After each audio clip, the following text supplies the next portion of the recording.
Cool, brilliant. Good evening, good morning, good afternoon, everyone who's slowly kind of filtering their way in. I can see a lot of faces kind of popping up. Some I recognise, some I don't. So welcome. We'll give it a couple of minutes, let the rooms kind of populate out, and then we'll get started.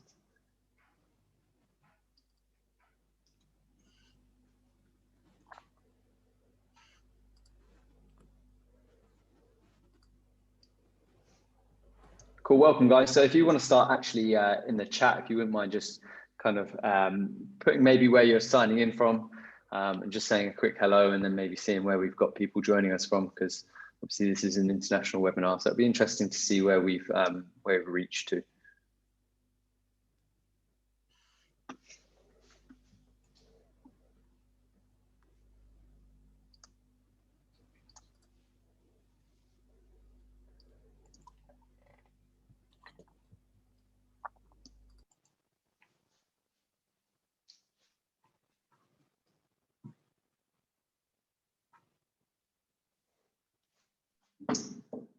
Cool, so just like that, a lot of people from the US and UK by the looks of things, so which is interesting and should lead for some great discussions.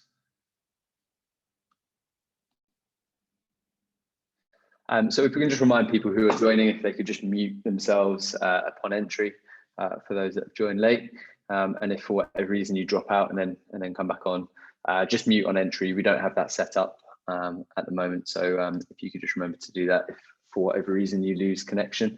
And then what we'll do is we'll get started now, because I believe we are a couple of minutes past the hour. So good morning, good evening, good afternoon, everyone, depending on where you're tuning in from. So it's lovely to see so many people attending this webinar that we've put on today. So WFATT, or the World Federation of Athletic Training and Therapy, are hosting this. So my name is Oliver Blenkinsop. I'm the chair for the International Committee for WFATT, and we're hosting this alongside BASRAT. So we want to just send our thanks to BASRAT and Ollie for helping us host this and set it up. So we are hosting this today as a meeting rather than a webinar, so that we can get those interactions from our members. So please do just remember to mute yourself upon entry, but hopefully we'll have a really exciting discussion tonight. And this was really brought around by the International Committee meeting. And during our meetings, obviously in the last year, we were discussing various things, and one of the things that obviously kept popping up was the outbreak and the pandemic. And we found that we were all experiencing very similar yet very different things, and we certainly were coming up with various solutions to overcome these. And it was a really good kind of sounding board for all of us from different institutions to talk about what was happening and how we were dealing with those, and it worked really quite nicely for us. And so what we thought would be good is to put on an event that would allow us to kind of extend that to everybody else. And so it's great to see so many of you here tonight, especially from so many different institutions as well. And hopefully what we can do is share some of our experiences and learn going forwards, because it looks like we have still got quite a lot of learning to do, and things have just arrived. So yeah, please do use the chat function. Like I said, this should be a really good opportunity to network and kind of discover what everyone's been going through. So just a few things from me before we hand over to our speakers. So a couple of things about WFATT. Oh, I need to pause this automatic sliding through. Apologies, that just rushed through there, didn't it? So please feel free to follow us on all the social media platforms. It's doing it again. How do I stop that? So it's always the case, isn't it? You think I would have learned after all of this lecturing, but I haven't. So here we go. Let me try that. Okay, brilliant. So if it's holding there, it's not liking me tonight. So I'll try just go through these without this doing it. I don't know why it is. Ollie, I think Glenn's put some funny setting on these. Here we go. Cool. So the joys of technology. Right. Does that work? Nope. Anybody got anything here for me? Because I am struggling with this presenter view. Let me see if I can end the show. And maybe what I'll just do is hold it like that there. Cool. I'm just going to do this for now. Apologies, guys. That worked, Ollie. Yeah, that works there. Brilliant. I'll just use that. So yeah, if you could give us a follow on Twitter, Instagram, Facebook, and YouTube. So just a quick thing about WFATT, and maybe a plug for the academic committee, and well, certainly our academic institution. So if your institution isn't already a member, please just consider it. What we're trying to do this year and heading into the future is kind of create these opportunities for our member institutions around networking. And what we really want to promote in the coming years, certainly once the travel restrictions have been lifted, is things like placement opportunities, research opportunities, and certainly some academic collaborations between faculty, staff members. And so in the new year, that's going to be kind of a real push for us is to get that rolling out, sending out kind of networking opportunities for people, figuring out what institutions can offer to other institutions, because worldwide, I think it's really good for us to connect and to make these links. And so that's one of our really big pushes. So please do have a look at our website. I'll post it in the chat at the end, but if your institution isn't a member, please just consider it, because certainly moving forward, especially in the new year, we're hoping to make some really cool collaborative projects.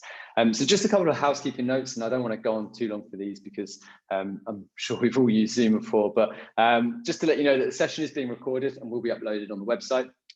So if you feel like you have to dip out for anything or you lose connection, then you can obviously revisit some of the content there. Presentations we've got today, so there'll be approximately I think 15 minutes each. So we've got Clare and Matt that are going to present to you, and I'll let them introduce themselves in a minute. And then we've allotted kind of 60 minutes after that. And what we'll do is we'll go into breakout rooms, and after Clare and Matt have presented, I'll discuss what we're going to try and achieve in those breakout rooms. And then what we'll kind of do is pull it all back together at the end and have 30 minutes for kind of questions and answers, and maybe kind of revisit some of the main themes and topics that were coming out of those breakout rooms. And then questions can be submitted. I don't think we have a Q&A here because we are using a meeting format rather than a webinar. So please just chuck things in the chat. I'll try and make note of them. And then what we can do is post those at the end and maybe have kind of an open discussion. Like we said before, feel free to leave your cameras on if you want, guys. It will be great, to see faces if we're talking, especially in the breakout rooms. But please don't feel like you have to have those on. Like we said, if you wouldn't mind just muting yourselves unless you have a question to ask. And then what we'll do is at the end, what I'll try and do is send out a brief evaluation from the breakout rooms and some of the discussions that we had. And so what we'll also do is probably send out a survey post webinar, and also a certificate of participation for your records as well. So please do kind of look out for that.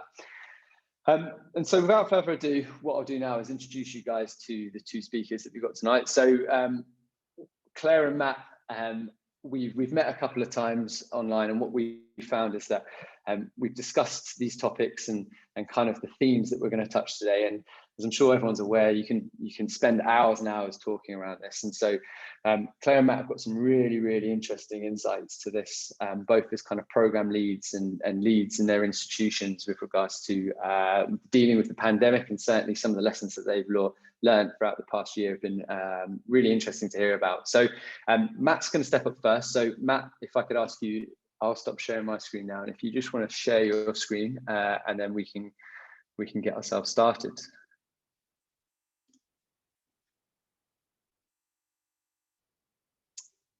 Brilliant. Yep, that's working well, Matt. And then what I'll do is come off mute. Thank you very much.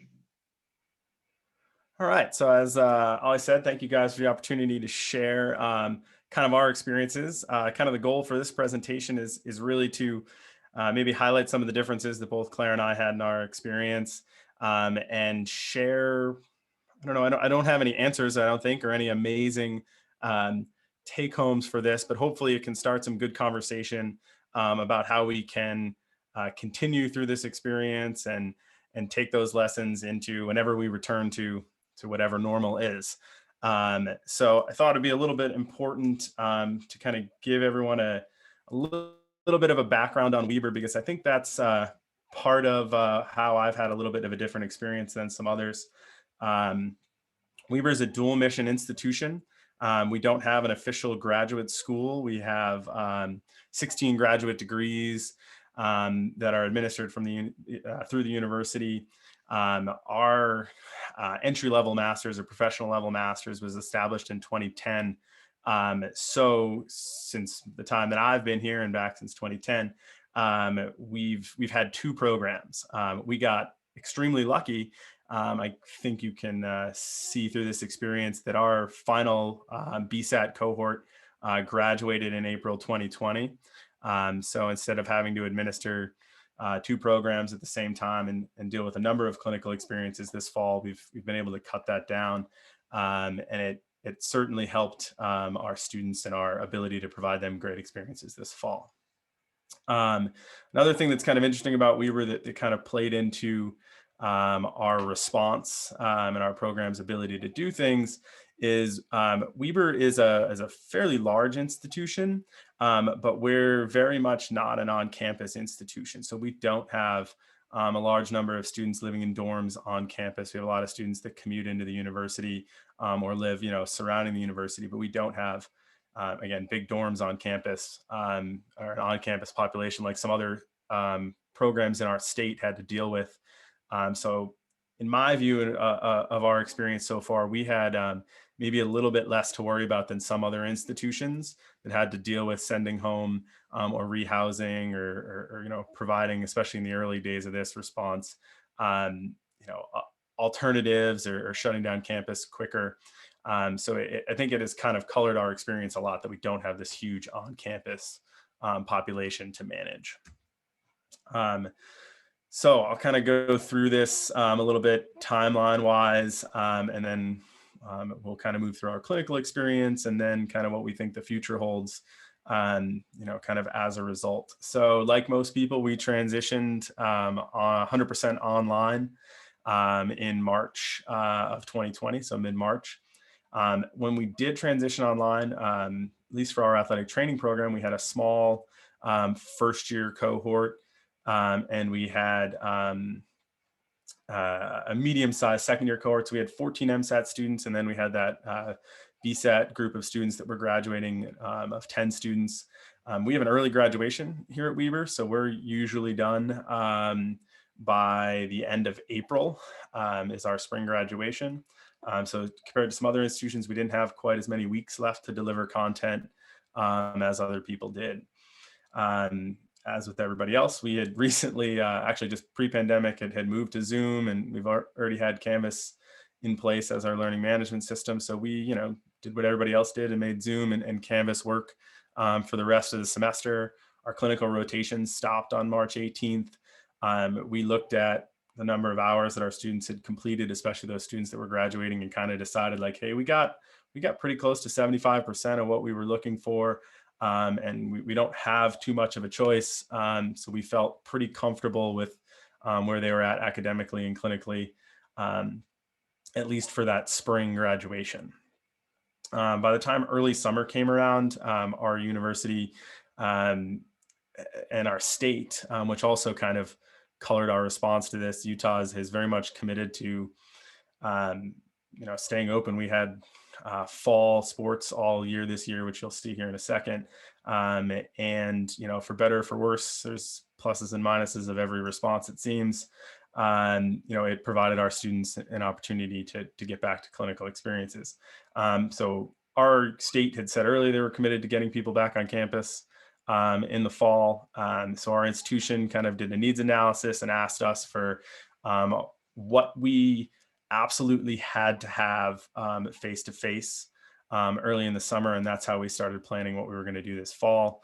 By the time we got to the fall, we had kind of a hybrid model where the institution allowed about 40% of campus capacity back on campus face-to-face, but it still kind of felt like a ghost town most of the fall, as I think most people stayed, or most classes stayed online. We're in the College of Health Professions. Certainly there were a number of other programs similar to us that continued their face-to-face opportunities, but kind of class by class, we tried to deliver as much lecture content online as we possibly could, and save our face-to-face for labs and skills and skill assessment and in-person assessment when possible. kind of as we, both in our spring and fall kind of response to this, we kind of identified some challenges, right? Certainly practical exams, there's not really an easy way to do those things over Zoom. So we tried to reserve as much class time or on-campus time as we were allowed to do that and make that kind of an emphasis of our face-to-face time, obviously as safe and as, following COVID protocols as possible. Exam security was a big thing, both in spring and in the fall. Our university chose to kind of work with Proctoro, which I'm sure some of you are familiar with, and I'm sure some of you are familiar with the positives and negatives that come with a piece of software like that.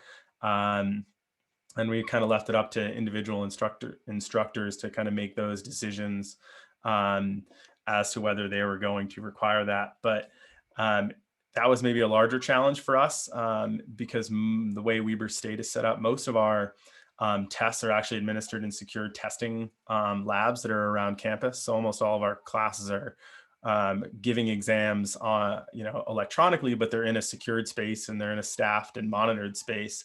And we lost all of that for the spring, and we've had a very, very limited capacity to use that since then. So it's been very much up to instructors to decide what they were going to do.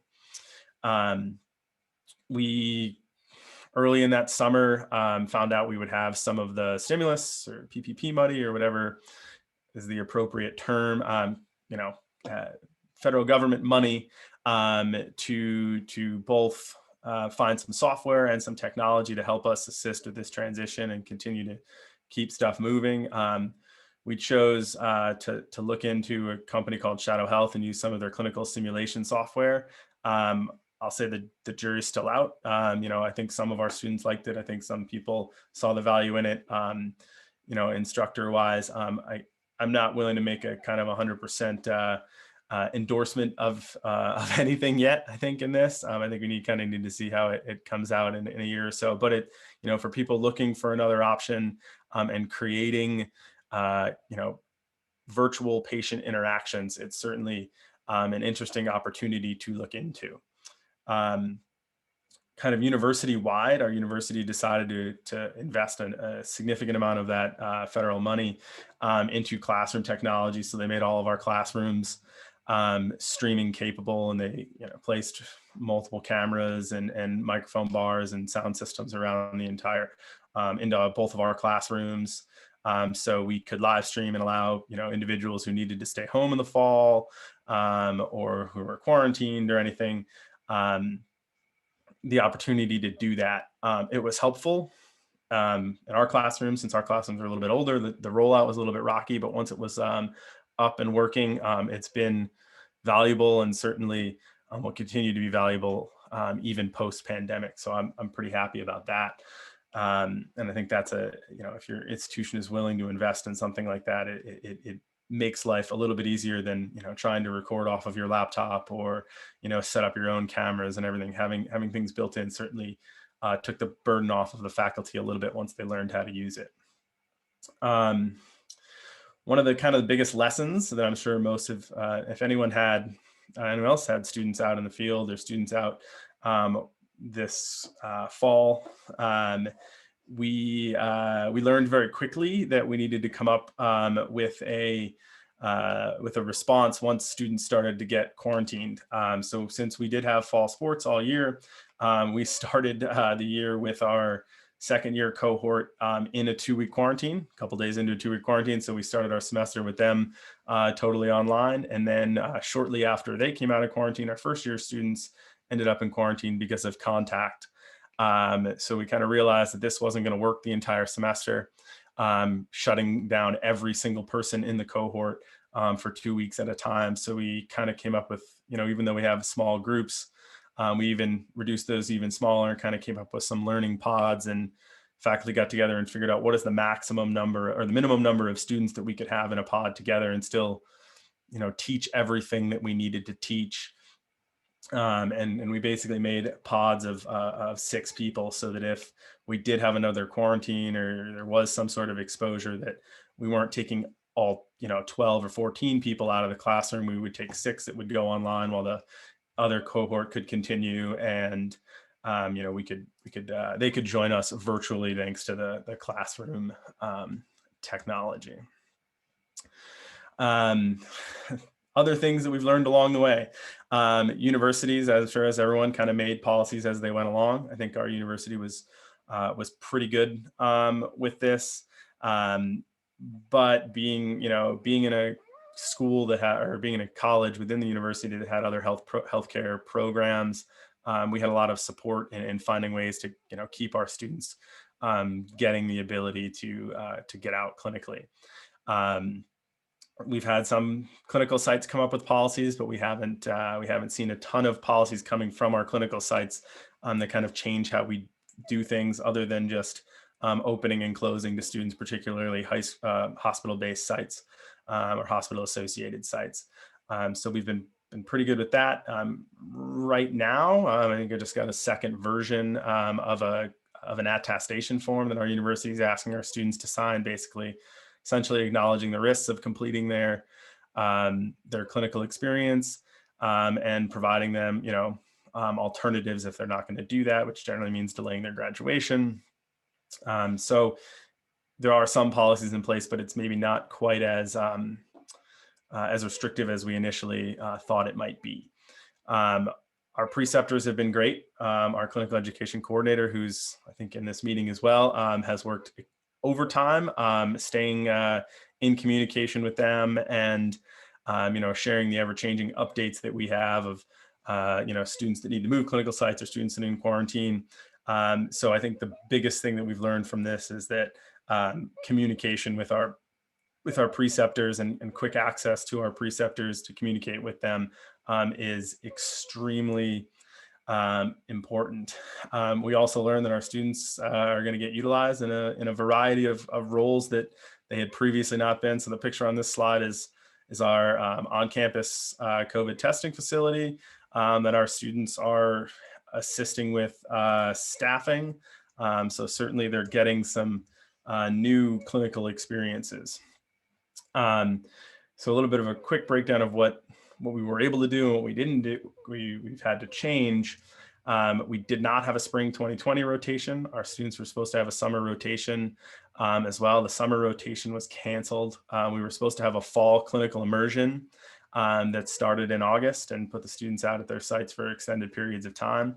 While not, in synchronous classes, we had to postpone that till the spring, but we were able to get our students out for both fall sports, and now they are out for winter/spring sports, as our university conference, Big Sky Conference, did not participate in any sports in the fall collegiately. So they're running fall sports, winter sports, and spring sports here simultaneously for the next few months. So they will be busy, and there will be lots of opportunities for both our students, for all of our students to participate in.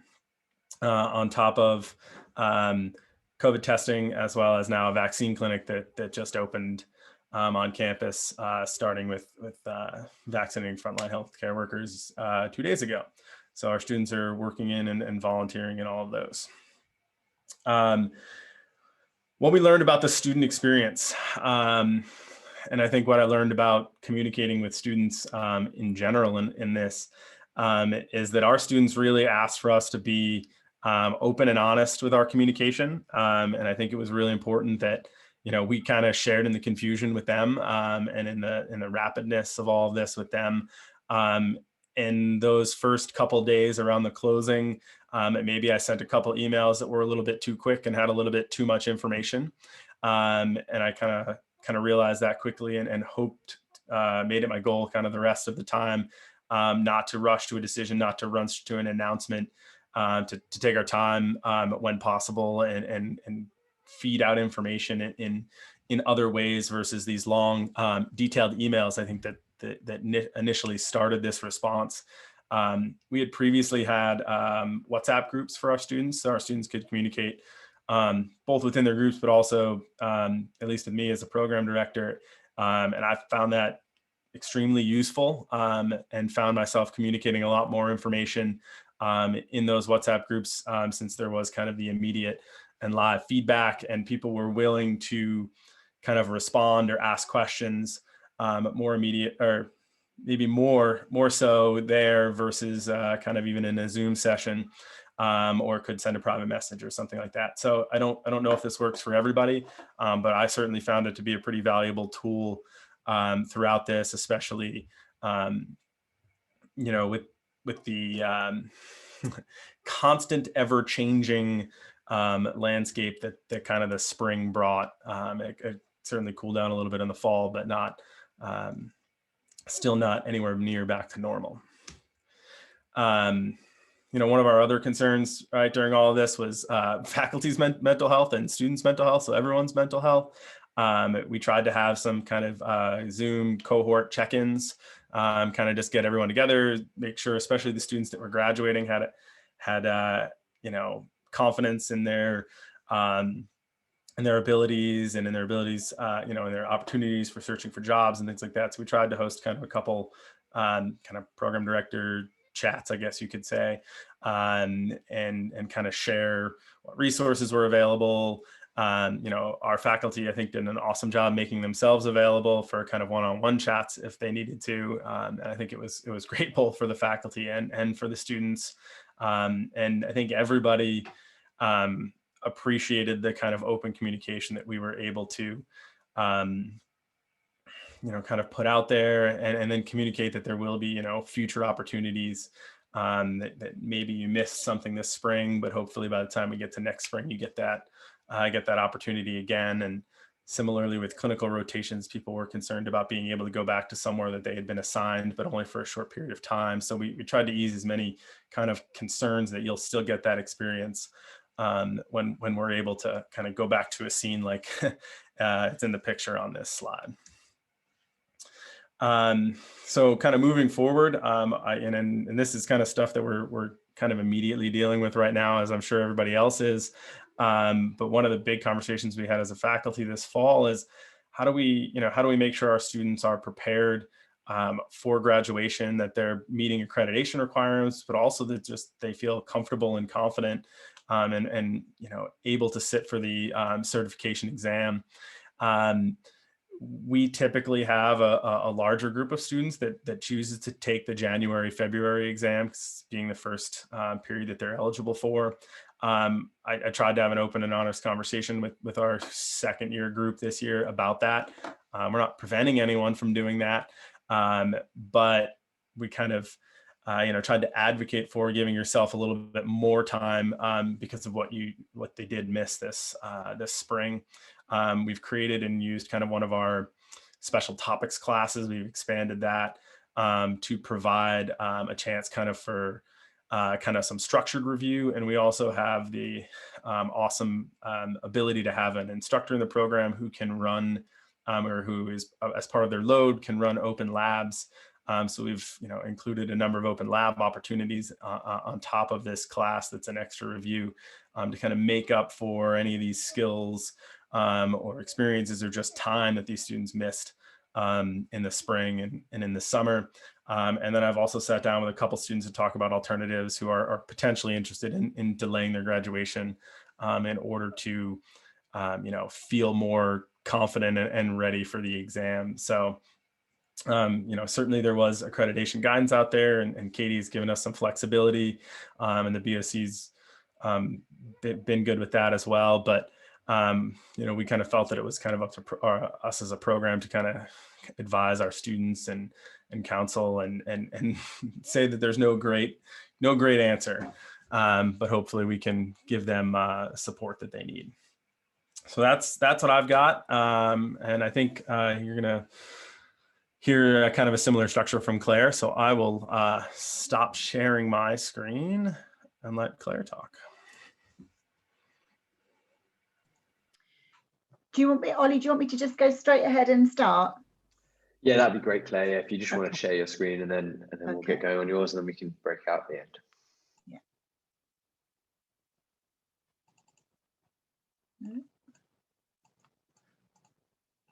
Right, I'm not sure. Can everybody see this, the screen in the slide there? Great stuff. Okay, so just to, I'm unashamedly got loads of pictures of London all over my presentation, just because I love London. And for those of you who already know London and all of the landmarks, then that will be a bit boring for you. But if you're interested in London and you haven't visited, this is what it looks like, and it is gorgeous. So I'm unashamed about that. So just to introduce myself, my name's Clare Deary. I am an associate professor at London South Bank University. But I'm also head of division. So my division is comprised of physiotherapy. So we have a BSc, an undergraduate, and a pre-registration master's in physiotherapy. Sport rehabilitation, we have a BSc and integrated masters in sport rehabilitation. And then we also have chiropractic students, which is wholly integrated masters.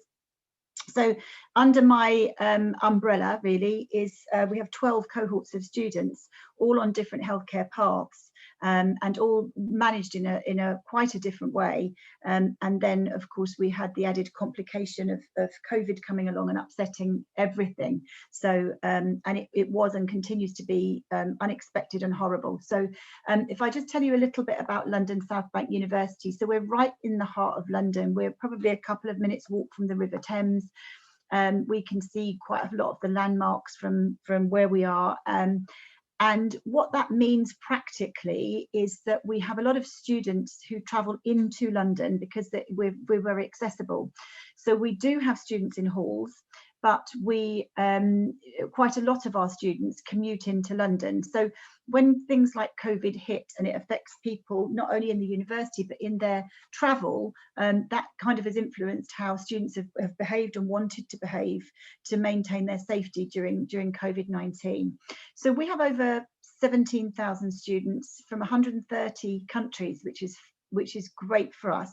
But actually over 2/3 of our students come from the surrounding London boroughs of Southwark and that sort of area. And we've got a hugely diverse student body, which put some of our students, what we know about COVID, members of the BAME population, BAME communities, are more vulnerable to COVID and the severe symptoms of COVID. And so that put them in a more difficult position. And then seemingly we had no solution. So we knew that a large swathe of our cohort were vulnerable, but there seemed to be no particular solutions to help solve that problem. The sport rehabilitation programme is a new programme to London South Bank. We started in 2018, so we've got our first graduating cohort this summer, hopefully. So if I just look at, we started in March and we had obviously a very sudden shutdown, as everybody else did. And I'm sure that everybody else like me thought, well, this will be a couple of weeks or, you know, maybe a month or so or a few more weeks. And so it was a horribly sudden experience, and it's lasting and continues to last much longer than we thought. So initially our reaction was, you know, okay, so we need to manage for a short period of time. And within that, we thought, well, how are we going to manage our programs? And okay, well, we can put a few things off. We can put some of the practical classes off. And, you know, because if we're not allowed to be in the university, if we're locked down, then we can't teach the practical skills over the internet or over Zoom or whatever it is. So we can put a few things off. And I think in retrospect, that was a mistake. And I'll talk about the things that we learned when I get to the end. So our problem was, how are we suddenly going to deliver a program where we're normally in the classroom with the students when we're not allowed to be in the classroom? How are we going to deliver the theory? Okay, well, you know, that's a bit easier. How are we going to deliver the practice? That's not so easy.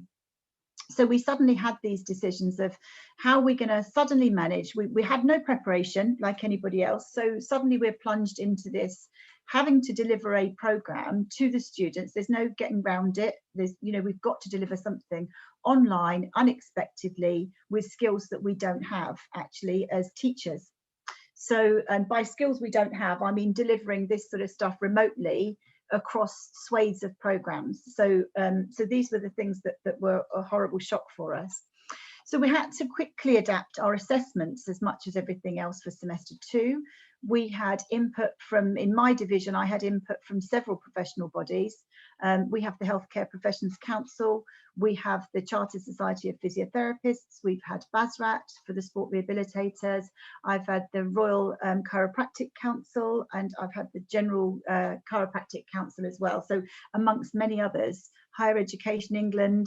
We had so much, as Matt was saying about his situation, we had so much information coming to us and knee-jerk reactions in some cases, and that we felt we had to act on every piece of information when in fact we really didn't. And so we needed to hold back and be a little bit more judicious in the information we gave out to the students.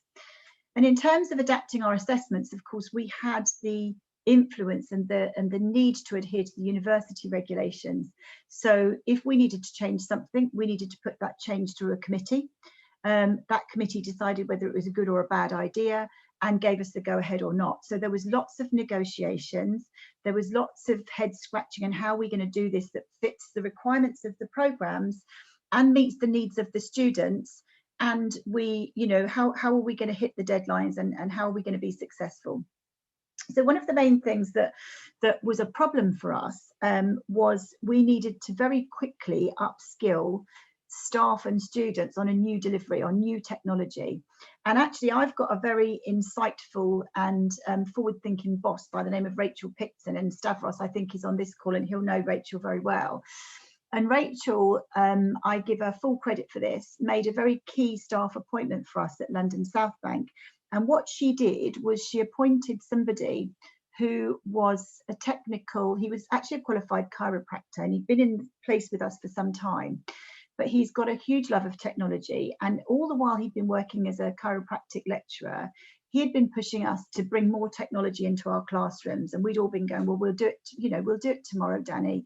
We'll do it in the summer when we've got time. Yeah, okay. But he really understood technology. And so what Rachel did was moved him into a position where he was able to support clinical staff who teach and teaching staff to really get to grips very quickly with things like Panopto, with all sorts of other ways of using our virtual learning environment.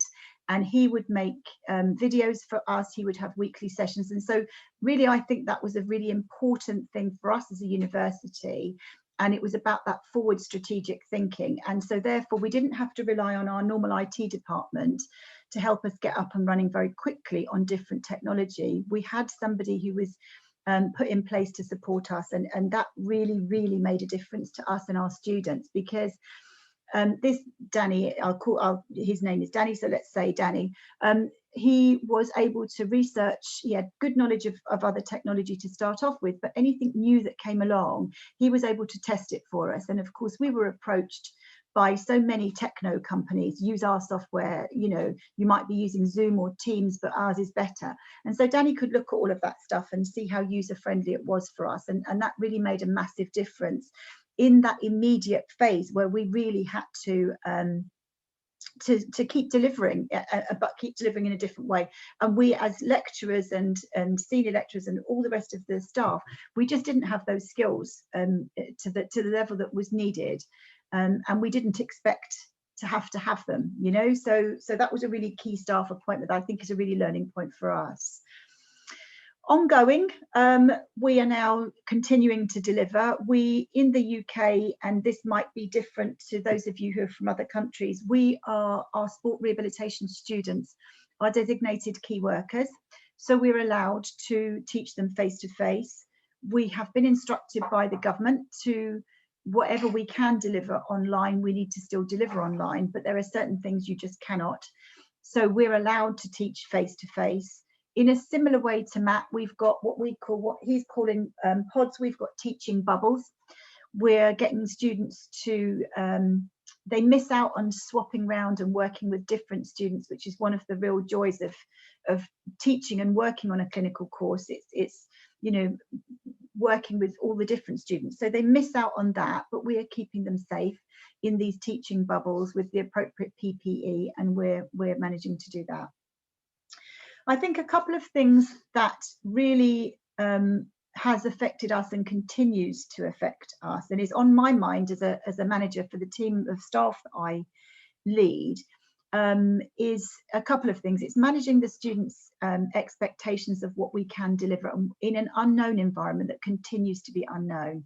You know, we have all of these, we kept using the word unprecedented till we're sick of using it, but actually it is unprecedented, and we don't know quite how things are going to pan out, and we're still in the grips of COVID. So the students then don't know, we don't know, so we can't be of you know, help in as much as we would like to. And the students are anxious. You know, we've got London is usually a very packed and thriving city. You know, how are people going to travel in and out? How are they going to achieve their degree? How are they going to graduate, etc.? And each of our cohorts have got different levels of anxiety for different reasons. It's been a huge, huge increase in workload for staff, not only getting all of their lectures online, delivering in a different way, thinking outside of the norms, having to manage all sorts of additional issues.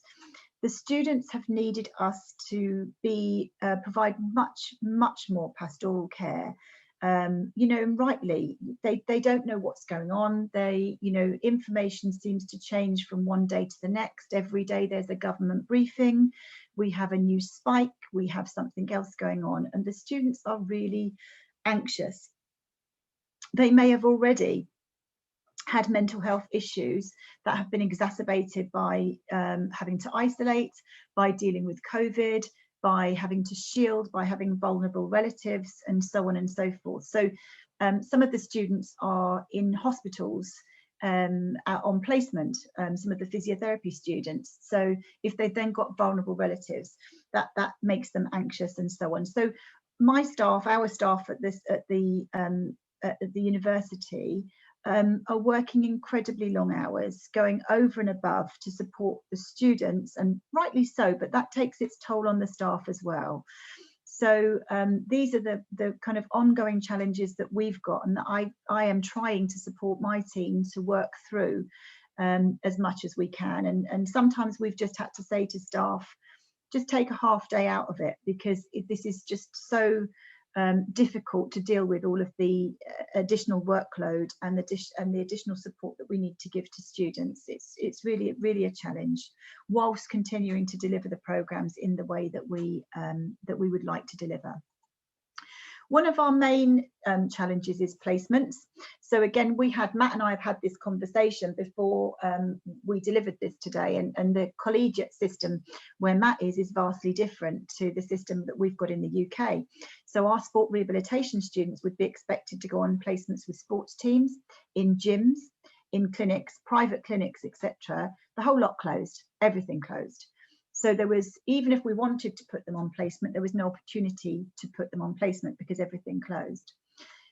On the other hand, we had the physiotherapy students in my division who would be placed in hospitals, and the NHS was the National Health Service, which is a huge benefit for living in the UK, was in the first instance beginning to get overrun.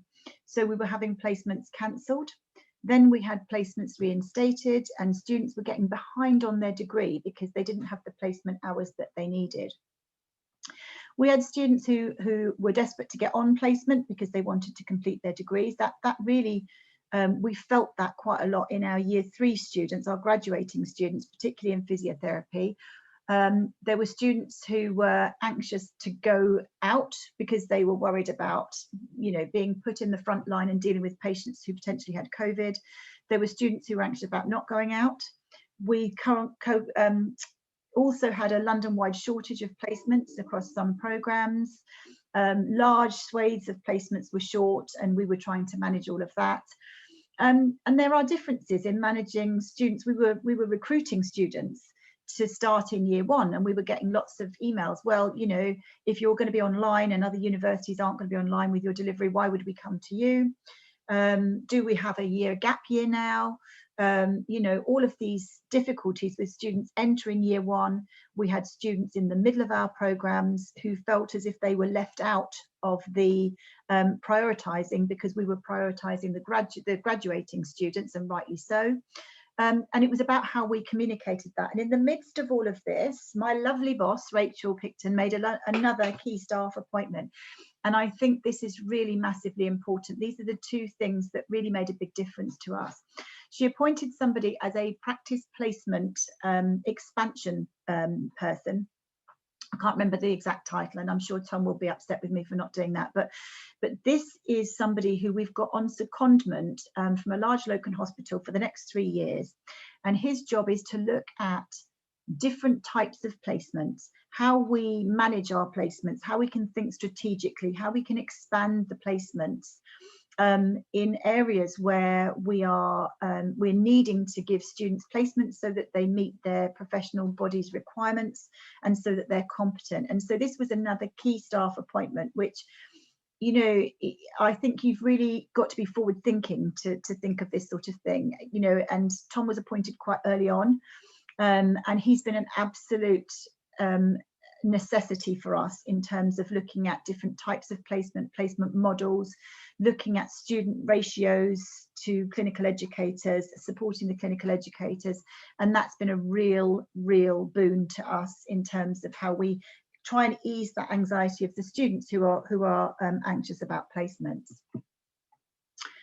In the same way as Matt was saying, communication with our students was absolutely key, and communication with ourselves was absolutely key. But it was so difficult because we had so many different inputs, and you would give information to a student, and I did the same, Matt. You know, we would give information to a student thinking we were keeping them up to date, and within an hour of giving that information, the information changes, and you have to say to the student, oh, sorry, that we got that, you know, and they begin to lose trust and faith in you. So, you know, one of the difficulties for us was how to balance giving out the information, because the students need that open and honest communication we've spoken about. How do we balance giving that out with giving them constantly the information and it changes, because they are anxious enough? So that really was a huge challenge, and it's something I'm not sure we always got right. On reflection, you know, we tried, and we thought we were doing the right thing, and we did the best we could under the circumstances. But I think that's one of the things on reflection that I would look back and say we could have done better. We had a bit of input from professional bodies, and that was variable in terms of the amount of information and the type of information. So whereby BASRAT was quite specific about a reduction in hours of X number that we could do. Some of the other governing bodies were, well, you know, you can reduce them a little bit, but really it's up to the university. So different universities were reducing the requirement for clinical hours a little bit. Some were reducing them a little bit more, and we lost that uniformity across the piece, really, and that was quite difficult. And then, of course, with the input from Health Education England as well, we really became that became a little bit problematic. I've mentioned before about the students' anxiety and mental health. That it really, I can't emphasize enough that our students have been really under the cosh, actually, and really they've really suffered. This has been horrible for them, you know, hard as it has been for us delivering the education. It's been so uncertain for the students, and really you know, they've had a really difficult time and continue to do so. So, you know, I feel for those. And one of the most important things that we think about at South Bank is, and I always say to all of the students that we have the privilege of having on our courses, we want to graduate students that we'd be happy to treat our own relatives. So we need them to be competent and caring and all of those things that are really important to the profession.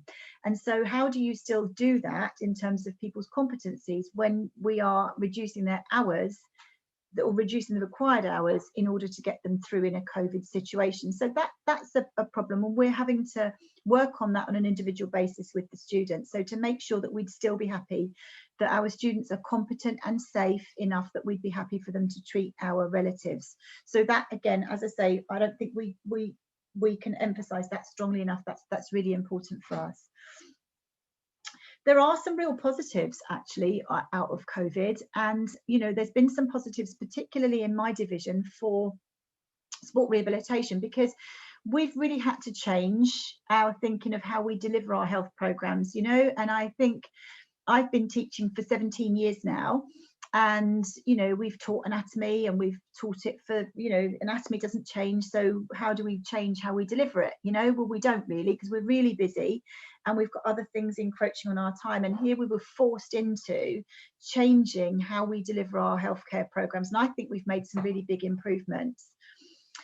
For sport rehab in the UK, it's not as big a profession as physiotherapy, and we're working on, certainly in London, we've got a new course. This is the sport rehab, as I said at the beginning, is a new course, and we are in the school of all the Healthcare Professions Council courses. And I should say I'm a physiotherapist myself, but I've been teaching physiotherapy and sport rehabilitation for a number of years. So I'm a real advocate of having sport rehabilitation alongside the healthcare courses so that they can really show off their skills and shine. And this has been a real chance to break down those barriers between the professions, you know, and it's the personalities that make the difference. So physiotherapists and sport rehabilitators and chiropractors don't normally, sport rehab more than chiropractors, but physiotherapists and other professions aren't always working together in the clinical setting.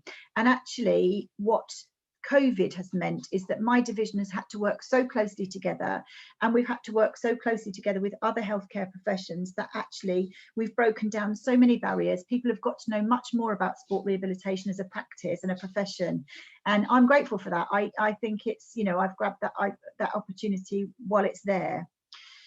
You know, we've developed a lot of, the students and the staff have developed a lot of resilience. There's a lot of things that they can take forward in terms of managing difficulties that will be useful for us all going forward. And, you know, and my goodness, we've gone through a lot of difficulty, so there's been a lot of resilience developed all the way through. The other thing is we've got to learn these new skills. We've been forced to learn the technology, myself included, and I'm delighted at some of the stuff that I've had to learn and that I'm now a bit more proficient in than I was. I'm never going to be a computer expert. But, you know, I've been forced to learn some new techno stuff, and so have the rest of the staff and some of the students, and we've embraced it, and it's been great.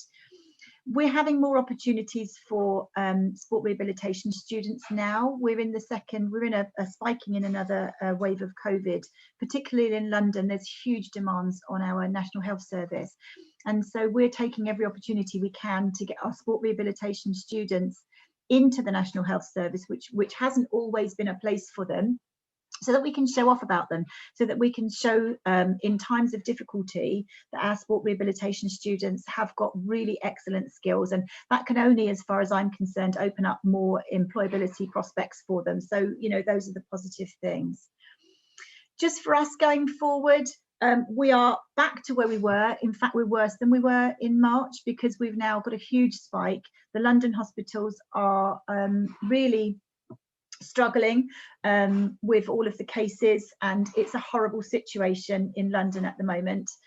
Our students are worried about, even though we're designated key workers and we're allowed to teach them face to face, they're worried about travelling into London. You know, and we understand that, but it's, you know, that's one of our difficulties. But lessons for me are, you know, clear and honest communication. Exactly what Matt said is really, really so important. But getting that right is not always easy.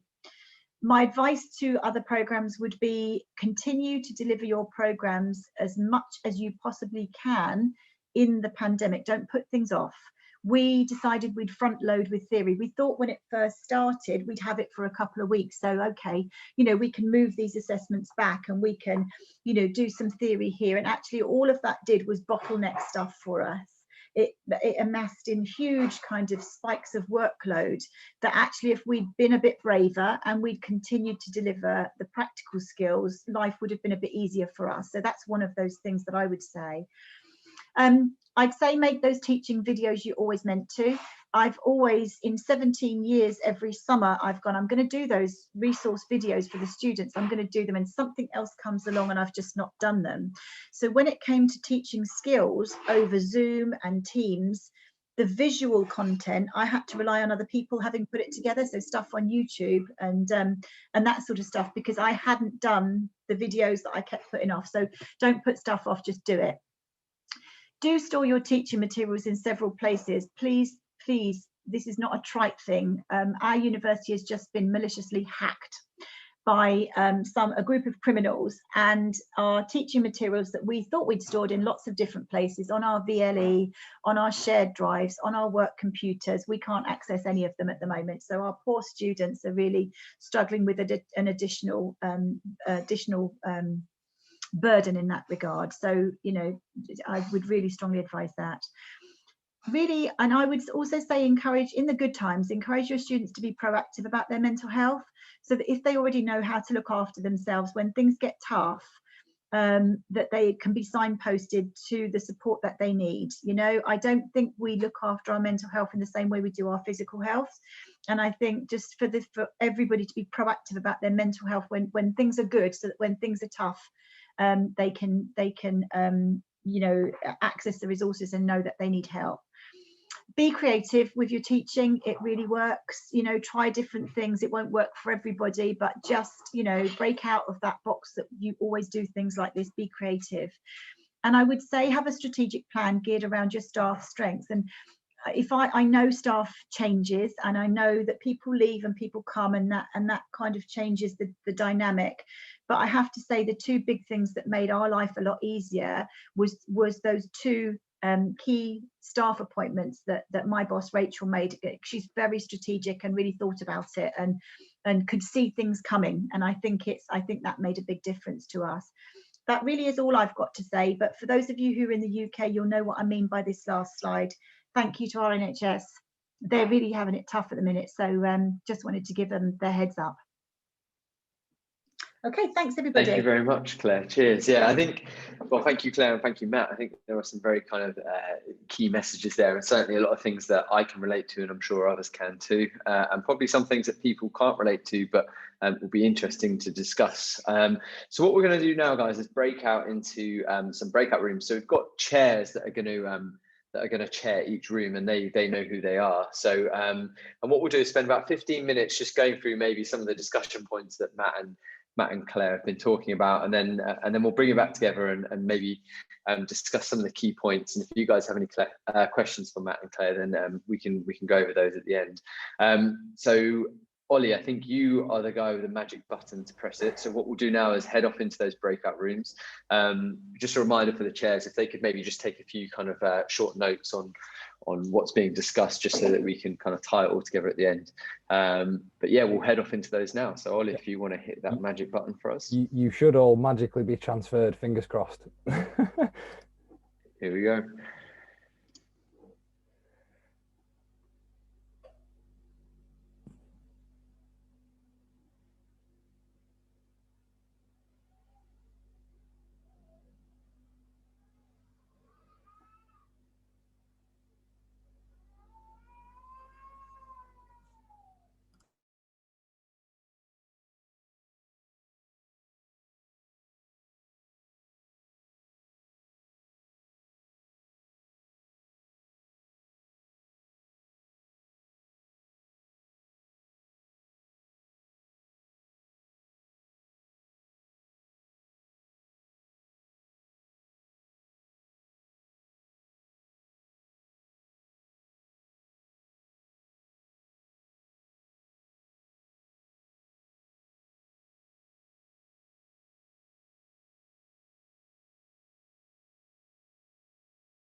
Right, welcome back, everyone. So it seems like everyone's starting to trickle back in. So hopefully you guys had some productive discussions within your breakout rooms. And what we might just do now is maybe open up the floor to some of the chairs that were there to kind of go over what they discussed, and maybe we can discuss some of those as a larger group if that works. And maybe we can pose some questions to Claire and Matt with regards to some of the content that they delivered on.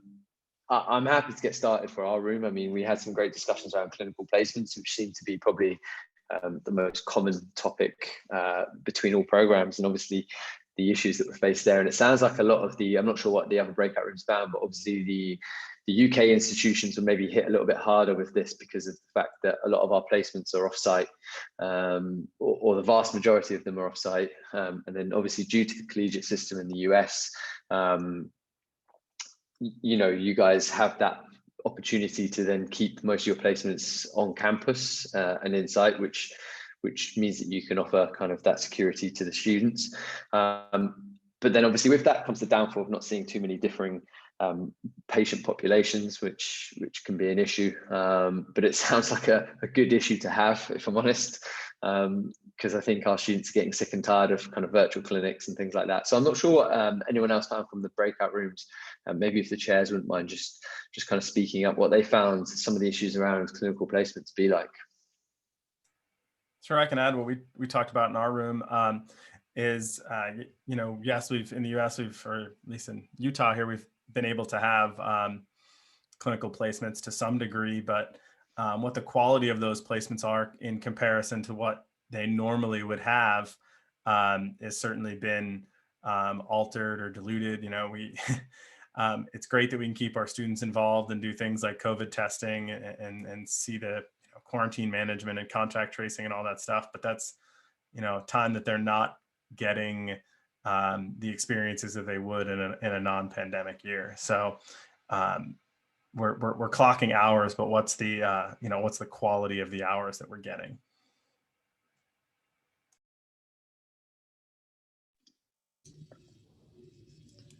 I can speak for our breakout room. We talked about the challenges. We really had to rely on kind of local connections to maintain clinical relationships. Many times people would have to kind of shift on the fly. They might be in kind of the more of the traditional setting for half of the semester and then move into the sponsoring clinic or something like that for the end of this semester. Also, there was some work that was done with standardized patients over Zoom and telehealth. I think that provided some opportunities for clinical education, but a lot of the traveling for, you know, immersive experiences and those types of things really was not possible. And then also, you know, with the disruption of organized sport in certain areas, that became an issue too. So those are kind of what we talked about with ClinEd. Thank you, Anthony. In our group, we were a bit more like thinking about the positives and the gains from the pandemic. So Cindy was talking about like how they in Texas actually managed to get clinics from further away. So they expanded the collaborations and the contacts that the students would leave with from after university. So where you normally sort of like limited by the distance that students can travel, they could have people from much further away. And we had some brilliant comments about like how students improved on different things that they compared to what they, so really focusing on the history taking, which I think, you know, when you have the person in front of you, you often sort of, you know, you focus on the physical, and our students tend to do that, and like really getting the questions in and improving that has been a real positive. I think there was John G from Hull was mentioning this, and then one person mentioned as well that it actually, like during the pandemic, they actually managed to attract new placements because people realized that the requirements were different. So there've actually been some positives as well. So from my group, we had a very interesting conversation regarding potential the lost placements and actually who's going to take on the costs of the testing and the vaccines, if that's going to be a mandatory requirement to do the role of athletic trainer or sports rehab. And I know these differences between the UK, and we had Canada and the States discussing the differences, and how when somebody's symptomatic, that's automatically covered by the government or the local government. But when it's more for a screening, then it becomes an issue of, well, who should bear the costs of that? So we're not sure we came up with anything just in terms of this questioning that and the policy that will come out of that, because there needs to be some sort of guidance on who will bear the burden of that. I guess all of us, because yeah, in some way or another. Thank you, Sophia. Yeah, we also had some good discussions around, or certainly part of it that's of interest to me that I know is being done at some institutions and not others, is kind of those clinical simulations. So having that technology to run clinical simulations, which I think is really cool, and it's really something that we're missing out on. Certainly, I think for the most part in the UK, I know the people that I've spoken to within the UK are missing out on those. And Claire, I'm not sure if South Bank kind of have any clinical simulations due to your close alignment with like the nursing programs and things like that. We do. We have one of the other associate profs, Gary Francis, is our SIMS coordinator, and he does fantastic stuff. And we really benefit from his knowledge, and that that's part of the interprofessional collaboration that I was talking about. It's really so important, and just for us to think creatively and grab every opportunity we had. And just to say that a little bit in our group, we were speaking about trying to keep staff well-being at the front of things, because what's happening, in the breakout group that I was talking about, and it really resonated with me, is that staff just step up and do when things get tough, and people are just going to run out of energy and steam and their own health. And it's really important to, we were saying that old saying, put your own oxygen mask on before you can help anybody else put theirs on, and people are really working flat out. So for me, it's about, we had that discussion about, the more you just continue to do and pick up the slack, the more your own health suffers. So just kind of keeping your own health, maybe just taking half a day out, just away from things, put your out of office on and just get away from things, just for half a day, just to look after your own physical and mental health. It's so important. So that we had that really interesting discussion within the group that I was in. Yeah, I think that's hugely important. And, it doesn't look like we're going to be coming out of this anytime soon. And so I think it is making sure that we look outside of our, we're constantly looking out. And so it's about time that we kind of look in and make sure we spend time on ourselves.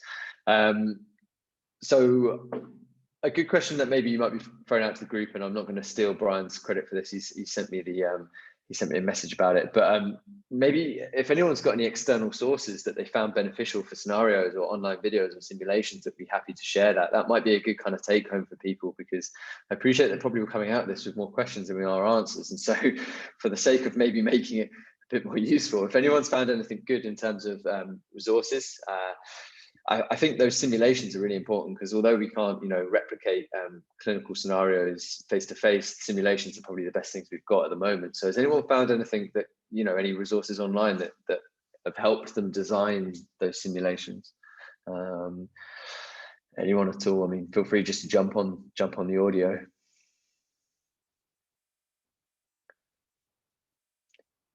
Definitely silence. So maybe that's something maybe I'll run with that and make $1 million off it, and get me out of academia. There we go. Anyone that wants to jump in, feel free to send me an email, and we can quickly get that through the trademarking system. So that would be great. So hi, Ollie.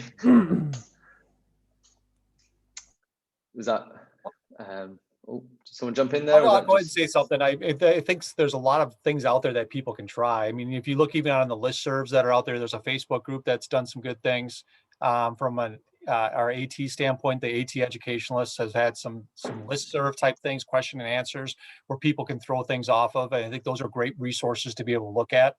A lot of other things could potentially be, I know we try to utilize, there's a program called ATU. We've used iHuman. We've reviewed Shadow Health. We reviewed some anatomy resources that have been out there that, a lot of this stuff during the fall and spring, companies provided for free often. Now there's a charge to them, but if you have one, I know for us, we had to end up going and utilize iHuman for some of our non-orthopedic stuff, because we just weren't allowed into our hospital setting this summer when we wanted to do those clinical placements. And then we tried to delay it to the fall, didn't quite work out. So we had to go to an alternate resource, and we ended up utilizing iHuman for that. I know others have used Shadow Health as another example. Again, these are just examples, and they do have some resource costs to them. So something to think about. So what is it, sorry, Brian, what is it quickly that iHuman does, maybe for those like myself who aren't too aware? iHuman's one of those programs that was actually really developed more for, I think, nursing and for medical students and things like that. So it's an actual full patient that comes into a physician's office or an emergency room or something like that with a variety of different conditions. It's not the same patient. They have a full history workup. You actually can type in or ask questions verbally. You can do mock scenarios as far as, we're going to do blood pressure now, and it has the blood pressure cuff, and you pump it up, and you can listen to the heart rate and actually determine what the blood pressure is. So there's things that you need to do. You need to go through and order appropriate tests, look at appropriate differential diagnoses. So it kind of maps you through it. There's about 8 different sections per scenario that students need to go through, and then it actually gives you kind of a grading scale as far as how many questions did they get right, or did they answer appropriately from a history standpoint. And then you can do it in training mode, so then it goes back and tells you, you should have asked maybe this, this, and this. So there's some good feedback along with it as well. So Brian mentioned ATU, which is a takeoff of PTU, which has been around for a while. And I was involved in trying to get some scenarios done with them, for them. And they offered it free to AT educators in the US up until, I guess, December. So I'm not sure what the status is that now, but it's pretty reasonable. So there is at least one emergency scenario done on exertional heat illness. And we have the blueprints for 3 or 4 others. I'm not sure where they are with that. So hopefully there'll be more, 4 or 5 total emergency care scenarios. Typically the ones that, our students all need to know, but don't thankfully get to actually experience, thankfully in a weird way, real live. So if you're interested in that, just reach out to ATU, or you can message me and I'll hook you up with that. Again, I have no financial interest in that. So it's a full disclosure, just trying to help them put stuff out there. The other thing I'd like to share is we started talking in our group, and then I got cut off because I clicked a button and got brought back to the group early, but we're starting to talk about the issues that Claire and Matt talked about with students and mental health and energy and those kind of things. So as chair of the NET Educational Committee, we just did a survey, and we got about 80 students responses, and it's coming out in the NET News education issue, which is not until April. So I'm trying to get permission from the NETA to at least share the data with the educationalist program members, if not others. But if you're interested, I share some of the interesting highlights. And we asked students about how the pandemic since March up till now has impacted their education on a lot of different levels. And you probably wouldn't be surprised to know that 65% of them said it effectively or greatly affected their mental health. But you may be interested to know that they also said 45% of them said it impacted their family life. And another 45% said it impacted their financial well-being. 80% said it affected clinical experiences, no surprise. Yet only 57% said it greatly affected their clinical progression. So a lot of hats off to all the educators who made the adaptations that we've talked about and maybe you've shared. So yeah, they were concerned with their progress, with their actual experiences, but they were actually less concerned with the actual progress. And we asked them other things about their professional development towards graduation, et cetera. And those numbers were all lower than the concern numbers. So there is some silver linings. And we did ask that question as well. And, we had about 9 students do a qualitative follow-up, and some of the interesting comments about silver linings, got to spend a lot more time actually looking and learning EKGs, got to spend a lot more time doing, documentation and paperwork. got to slow down and pump the brakes and go deeper on theory and content knowledge that, kind of goes at warp speed sometimes through our program. So by and large, the students were, again, small sample size, but we did a quick strike just to get some reflection of where the students are. And that'll again will be in the April NHEA news, and maybe earlier if we can get permission from the NHEA to do that. So, hats off to everybody, because you do have to look after yourself. And I think, like Claire said, it seems like every time you got a plan set, something changed, whether it was the government or your institution or both, and you had to punt. But we really focused on the adaptability of both students and faculty in this quick survey. And it's clear that, ATs are, athletic therapists and trainers are good at adapting, and students seem to be receptive to that as well. Yeah, I think the student adaptability has been great to see, hasn't it? I think we maybe didn't give them enough credit in the past, and now we're realizing that actually we can maybe trust them a bit more than we have. So that's really good to see. I'm kind of cautious of time here, and I appreciate that everyone's got a lot of things going on at the moment. So so maybe we'll start to wrap it up. Has anyone got anything else that they'd like to either ask the group or Claire and Matt themselves, or anyone else? Maybe open the floor up one last time to somebody to talk about something or ask a question. And if not, what we'll do is we'll kind of call it there. So like I said, this has been recorded, and what we'll do is circulate that recording, and we'll put it on the WFATT website. Like I said at the beginning, if your institution isn't a member and you are interested, I've just posted the link there with some of the benefits that are under that. And like I said, moving forwards, we hope to have some of these networking events, and certainly going to start opening the discussions about how institutions can collaborate with a variety of different methods. So if that's something of interest to you or your institution, then please do check that out. Otherwise, go safe, look after yourselves, look after your students, and hopefully 2021 will start to ease off a bit. And please feel free to email myself if you've got any questions about this, or you want to open a discussion with myself at St. Mary's. We're more than happy to kind of do that. I think it's important to communicate across institutions during this time. So thank you very much, everyone. And thank you to Baslat as well for hosting this. Really appreciate it. So thanks, Claire and Matt. You're welcome. Lovely to see everybody.